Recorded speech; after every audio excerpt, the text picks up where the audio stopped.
Minutes past 8 o'clock hour on Tuesday, February the 21st. Hour number 3 of the Green Mountain Mornings program underway with your host, Chris Lenois.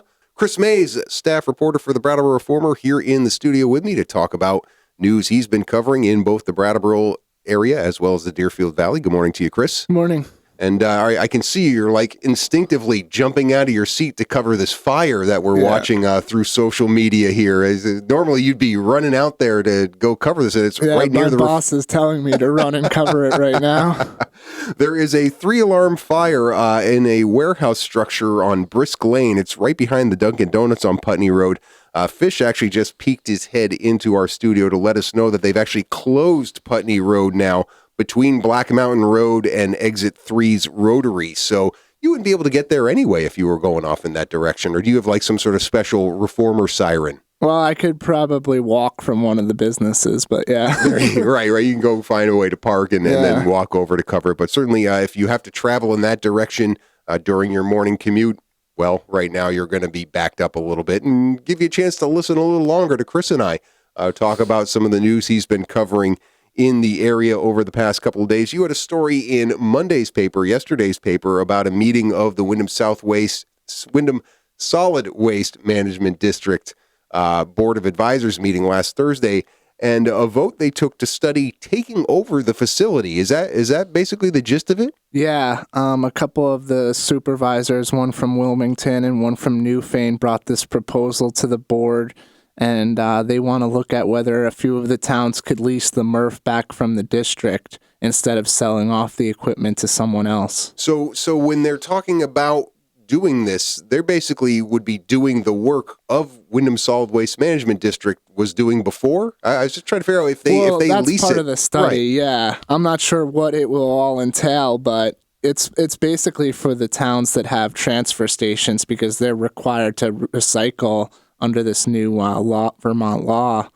So they've looked at some of the numbers of going with private companies, and they're thinking maybe we can do this cheaper. Right. They've done the due diligence, because somewhere the recycling has to go somewhere. And you actually had a number from one of the different towns that had looked into this as far as what it would cost to go. And I guess really they need to balance that cost versus what it would cost to just take over this facility. Yeah, it was a $30,000 price tag for the year. Yeah. So this has actually delayed another vote that they were going to take at this meeting for the second time. What was this other vote that they were going to Well, do? It wasn't an actual vote. It was just a discussion about the future of the district. I see. And they keep putting it off, and because now there's, this study in the mix, and some people just want to get rid of the equipment, sell it off, which will help with this big deficit that they're facing. Right. And the other aspect of this future of the district has to do with composting and expanding the composting operation up there on Old Ferry Road. Would these two things possibly, and I guess maybe it's the question marks are still too far off in the future to find answers for it, but could a bigger composting operation fit if the materials recycling facility continues in this way, that if they were to take over the lease? Well, I think their idea, the idea was to use that space for the bigger composting operation. Right. So it's kind of unclear what would happen if they do lease it back. Yeah, it would seem like it would have to be one or the other. I mean, you could kind of keep the composting operation the way it is now. Yeah. But to expand it the way, did Bob Spencer or anybody else from the district weigh in on this idea of leasing the facility the way it was proposed by the board? No one from the district on the district staff really said much about it, but the board just said, okay, we'll give you a couple months to look at this. Okay, so yeah, when do we expect to get results from the feasibility study? We're talking 60 days, 90 days? I think they're trying to have something, at least some numbers together by town meeting so they can talk with residents. I know that was what the Wilmington supervisor had in mind. Yeah, actually, I'm glad you brought that up. That was another question I had from this. Isn't the agenda set for town meeting? They wouldn't be able to add an item like that as something that the members of the town could actually vote on. No, it wouldn't be about voting. I think it would be done under non-binding business or something like that. Other business. Right, yeah. Where things come up and those different votes. But it's non-binding. We would still be probably a whole 12 months away then, because I would think any sort of lease that these towns would engage in would have to go to a vote of a town meeting. It wouldn't be just that the district could all of a sudden decide, or the board could decide, yeah, we're going to take this over and the taxpayers are going to shoulder the burden of it, because the taxpayers are going to shoulder the burden of this if these different towns like Newfane and what have you do lease this facility. Yeah. Okay. Yeah, I'm not sure how that would all work out. Yeah. You got to think so. Now, the other possible twist in this, I'm sorry, did you want to add one more thing to that? Well, at the very least, the select boards would need to weigh in on it. I don't know how much other approval they'll need. Yeah, good point. It could just be something that goes to the board and then gets addressed next year if somebody wants to push back on it and say, hey, wait, I didn't know this was happening, because that happens a lot in this area, as you may have noticed. Yes. This Ohio company swooping in and buying some of the equipment, all of the equipment. Is this how feasible is this? This was kind of like a little footnote in your story, Bob Spencer, saying this Ohio company is interested in, what are they just talking about, buying the equipment and taking it back to Ohio, or are they talking about assuming operation of the materials recovery facility? No, they're talking about taking it out of there. Okay. And that's why Bob's putting together a list of the different components and then see what they're interested in and see whether the whole thing will go to an auction or whether, each part will be sold off. So this is another either or, basically. It's a situation where it would be good for the district to sell this piece of equipment because they'd get a little cash, and also it would create room to do the composting. It wouldn't be something that this Ohio company would come in and start saying, we'll handle the recycling for you. Yeah. Okay. All right. Lots to certainly pay attention to with trash pickup in our area, and lots to pay attention to here in Brattleboro as well at the select board meeting last week, which was a delayed meeting because of the weather. We have another select board meeting tonight, but the Monday meeting, which was delayed from the week before, this conversation that took place around hiring engineers for improvements to the parking lots in town and hiring Stephens and Associates seemed pretty straightforward as far as the project. Give the listeners an overview of what the project was that they were discussing. Well, there's going to be some improvements coming to the paving, sidewalks, landscaping, and some other parts of the parking lots all around the town, to the tune of $300,000. And the town just signed a contract for $27,000 with Stephens and Associates. And they did it without putting the project to bid because Stephens has such a background in the material that they're going to be looking at. And it's also, it doesn't fall under the policy of the town for professional services. I guess they don't have to go to bid. Yeah, you'd have to bid for doing the actual work, but not professional services, which is overseeing the actual work, is the distinction that was being made by town manager Peter Elwell? Yeah. Yeah. Some members of the select board weren't on board with that, were they? No, I think a couple of them wanted in the future for something like this to go to bid, or at least more of a discussion about it. Yeah, I know. Going back and watching it on Brattleboro Community Television to get ready for this interview, David Gartenstein, the chair, one member in particular who wanted to see more of this, and basically just creating a threshold if it's over $20,000, I think. Yeah, I think 25. Yeah, I'm not sure the number. I thought for other projects it might be over 10,000, but okay. Yeah. Now that isn't going to delay this project. They still voted Stephens and Associates to go forward with this because of their familiarity. Yeah, and also they were a little worried if they delayed, they might be delaying these projects, which they'd like to get going for this summer and have ready. Yeah, but it didn't. Thought it was curious that they didn't have an official vote to say from now on. I mean, basically, it was just they're taking Peter Elwell at his word, and there's no reason to think he won't live up to his word, that he'll build more time into the process to bid out professional services. But they didn't actually vote on this. This isn't something that binds him time in the near future, right? No, they just said in the future we'd like to see this happen. Yeah. And so we'll see if people push back. I mean, Stephens and Associates has a great reputation in this town, so no reason to think that they're going to do something. But the good news is we're going to have better parking lots pretty soon here, right? Over the summertime, all these different projects under a $300,000 budget item is going to improve all the lots in town. What kind of things are we going to see? Yep.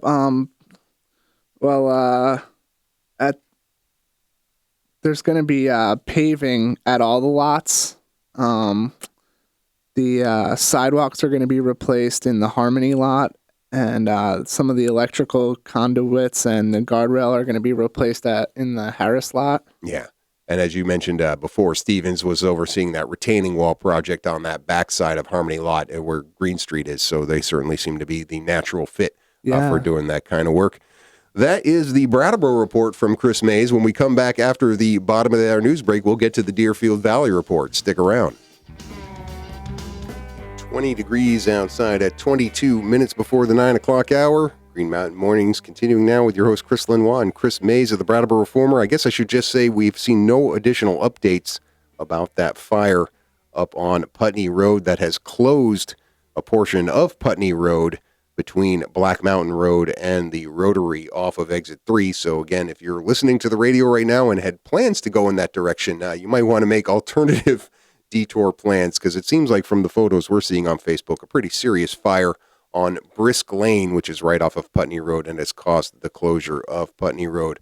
All the more reason to keep Chris Mays here in the studio with me, so he doesn't have to go out there in that cold weather and cover the fire. But I guess Chris Ratter's already on the scene, right, Chris? Yeah, he's at least on his way. Yeah, as long as one Chris is there. As long as there's a Chris there, that's really the important thing. Yeah, I'll be going over soon. And you'll be going over soon as well. But definitely happy to talk to you about some of the things happening in the Deerfield Valley in the past week, because you and I have discussed the situation in Wilmington with Scott Murphy, the town manager, basically announcing he was retiring at the end of his contract in 2018. Yep. And then the select board saying, well, can you leave earlier than that so we can start the replacement process?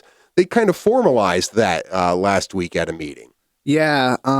Both sides had attorneys, and they came up with this, what do they call it? A separation agreement and general release. I was unable to get the documents yet. I guess their attorney wouldn't allow them to give it out to me just yet. And Scott had 7 days upon signing it to decide that he didn't want to go through with it anymore. Which would be today or yesterday, because we're talking about a meeting that took place last Monday. So that day 7, I couldn't tell if it was necessarily if he signed them that night of the meeting, because we're talking about a Monday afternoon meeting. Yeah, it was Monday afternoon. So it would either have been yesterday or today. So you may still hear he said maybe had second thoughts on it, but it seems like he's at peace with what's happening. Yeah, from what I understand, he is. Yeah. So what do we know about the new deal? Do we at least know now when he's leaving? Is it effective immediately if he makes this decision today? No, I understand he's going to be staying on through town meeting. Okay. So I'm just not sure how far after that. Right. That makes sense, though, to at least keep on your town manager to explain to the folks in town on March 7th what's going to be happening with the budget. Yeah. So that was kind of ended up being the side story to the drama of replacing the select board member, Diane Chapman, who resigned over this whole issue around asking the town manager to leave early. I guess let's start with choosing Sarah Fisher to join the Wilmington Select Board and what we know about her. Yeah, she's the local attorney Bob Fisher's wife. He used to be the town attorney for Wilmington, but they have a new attorney now because of his involvement with Hermitage Club, and they saw there could be some conflicts of interest there. But Bob's also the town attorney for Brattleboro, and he does, other local groups and all that. Yeah, I know he's the town attorney here, and I thought he had some sort of relationship in Wilmington. Is he still the attorney for Hermitage Club? Yes. And there's no conflict there between the Wilmington Select Board and the attorney for the Hermitage Club? I know that kind of goes more into Dover maybe than Wilmington, but Wilmington's involved in these negotiations. Well, yeah, Bob's not the town attorney there. But he's the attorney for the Hermitage Club, yeah, which does business with the town. Yeah. Yeah, I could see a conflict or two coming out of that relationship, but, who am I to say over here in Brattleboro? The other candidates were people who were familiar to the town. Talk a little about who else was interested in becoming a select board member there to replace Diane Chapman. Susie Hogott, she's already on the board. She said she had her resignation letter with her in case they wanted to appoint her. She wasn't planning on seeking re-election, but when the seat came up, she said she would be willing to help. Jim Burke, he was a select board member until 2015. And he said he was interested in coming back to help for the year, to fill out the seat for the year. And one of the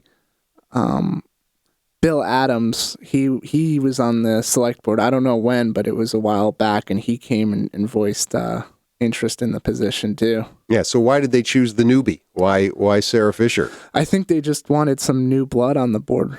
Right. And it was basically their decision. They did this. Did they talk about it? It was all done in executive session, right? Yeah, they had to come to a unanimous agreement if they were going to appoint somebody. So they came out of executive session and unanimously agreed to appoint Sarah Fisher. So her term now is through this year. Is it a 3-year term, a 3-year seat? But basically, Diane Chapman hadn't served the full term. Yeah, she served 2 years. She still had a year left. Okay, so Fisher will be up for re-election in 2018. But meanwhile, there's a vacancy coming up because Susie Hogwatt, that's how you say her last name? Yeah, there's 2 vacancies. Susie and John Gannon. John's running again, and so is Ann Manwaring. She used to be a representative in the Vermont House. Yeah, John Gannon just took her place as state representative, and he's going to try and stay on the select board as well? Yeah, they're both running unopposed right now. Both running unopposed. Okay, so there's no Bill Adams, Jim Burke. These other people aren't trying to fill that I was wondering, I was like, well, if Susie Hogwatt is leaving, then I wonder if there'll be an election between Adams and Burke. But no, that's not the case. No. Why not? If they wanted to be on the board to replace Chapman, any reason why they wouldn't just run for one of these other seats? I guess they didn't really. They're not really interested in campaigning, maybe. That might be. And they thought we have experience, and you guys know us, so it's not unordinary. I remember the vacancy in Vernon, and a couple of people stepped in and said, I don't really want to serve on the select board per se as an elected member, but if you need somebody to step in until somebody wants to run. So I guess that's not unprecedented. It was just interesting that people like wanting to step in and I guess just do the year versus the full term. So one way or the other, they'll have a full board in Wilmington going forward, which is really the good news for all the decisions they have to make. Now, speaking of the Hermitage Club, a piece of good news for them last week, getting this Act 250 permit and celebrating with a champagne toast on Sunday. Were you invited to the champagne toast? Did you get to go and drink bubbly with Mr. Barnes and everybody? No, I did not go, no. No? Were you? Did they even invite you? Did they invite the media to that? No. No, I wouldn't think so. But talk a little about what this means. What does it cover, this Act 250 permit? Well, it's been a long time coming. They kind of needed this general approval for their whole plan for building new houses, townhomes, and doing this hotel they have envisioned at the mountain. And they've been working on getting this approval since 2015, and for the last, since December, that they keep saying, we're this week we think, and it's been a little longer than they expected. But now they can kind of get started on the individual permits for the different construction projects they have in mind. Well, yeah, and that's, reading the lead in your article, talking about how thrilled they are to get this master plan permit and all the conversations we've had about how this has been delayed and the frustration from the Hermitage Club on the different times they've gone to the state and gotten, partial agreements. And, really, I feel in a lot of times, making the concessions they need to make to cooperate with the state and cooperate with the town. But really, the next phase of this is getting more permits. Yeah, they're going to need approval from the Agency of Natural Resources for some of their projects, and they're going to need wetlands permits.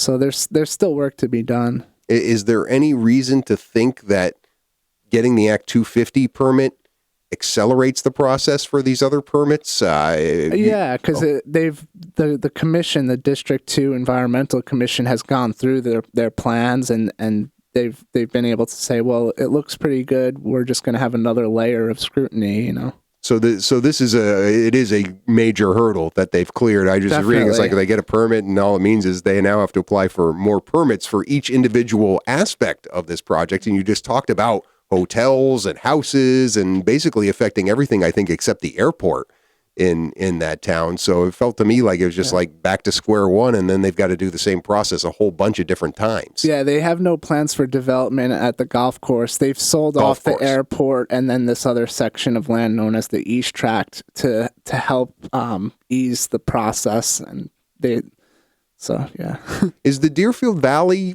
pretty happy with this decision as well? I mean, it seems to me that by and large this has been concerns from the state level, not from the different select boards, whether it's Dover, whether it's Wilmington, or even the people involved in economic development, which is kind of jointly done in the Deerfield Valley.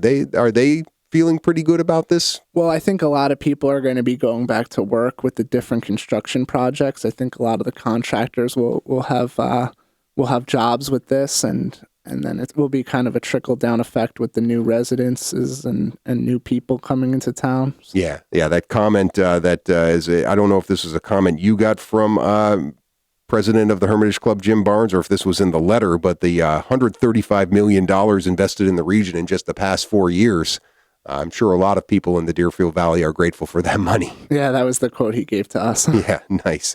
You have a story in today's paper that I wanted to close with about the Whitingham Select Board sending a letter to their residents asking them to reject the school budget. You and I were just talking off the air. We're going to see a lot of people saying no to a lot of things having to do with local schools, whether it's budgets, whether it's Act 46. Why is it that Whitingham is asking their residents to do this? Their idea is to send a message to Montpelier, to the legislators. They're feeling like a little hurt because they're being penalized due to education spending laws and all that.